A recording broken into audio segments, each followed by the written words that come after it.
میرا یہ سوال ہے کہ ابلیس ایک بندہ تھا یا فرشتہ؟ ایک بندہ تھا یا فرشتہ؟ نہ وہ بندہ تھا نہ وہ فرشتہ تھا۔ آج کل ابلیس سے بڑے سوال اٹھ رہے ہیں لوگوں کو ہیں۔ ابلیس شیطان کا نام جو آدم کے سامنے آیا، شیطان جس نے ورگلایا آدم کو، اس کا نام ابلیس رکھ دیا گیا۔ ٹھیک ہے، وہ کوئی جسم نہیں تھا جس طرح تم وہ عدیل کی طرح کا۔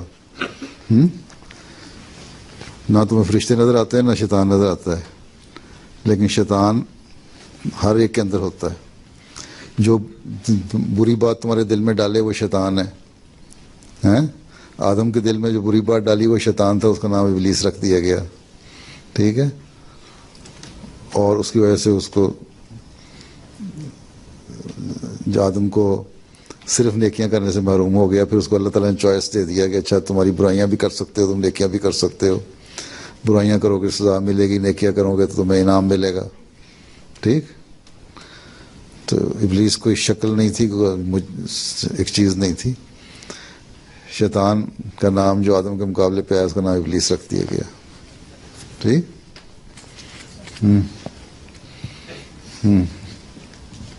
اللہ تعالیٰ نے شیطان کیوں بنائے؟ شیطان کیوں بنایا؟ اللہ تعالیٰ نے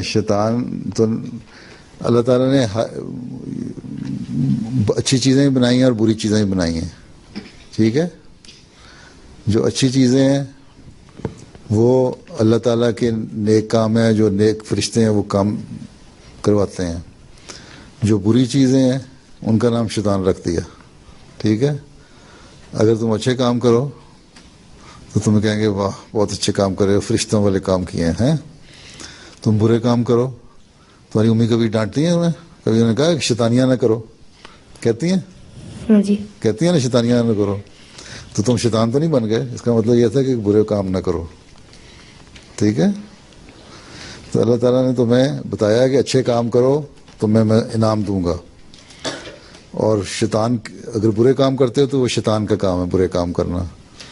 ٹھیک ہے، اور اللہ تعالیٰ نے تمہیں آزادی دے دی کہ اچھے کام کرنے کی بھی برے کام کرنے کی بھی۔ انسان بنایا اس لیے کسی نے کہا ہے کہ انسان جو ہے فرشتوں سے بڑا ہوتا ہے اگر صحیح انسان ہو، کیونکہ اس کے اوپر چوائس بھی ہے برے کام کرنے کا اور اچھے کام کرنے کا، لیکن اس کے باوجود وہ اچھے کام کرے تو صحیح انسان بنتا ہے۔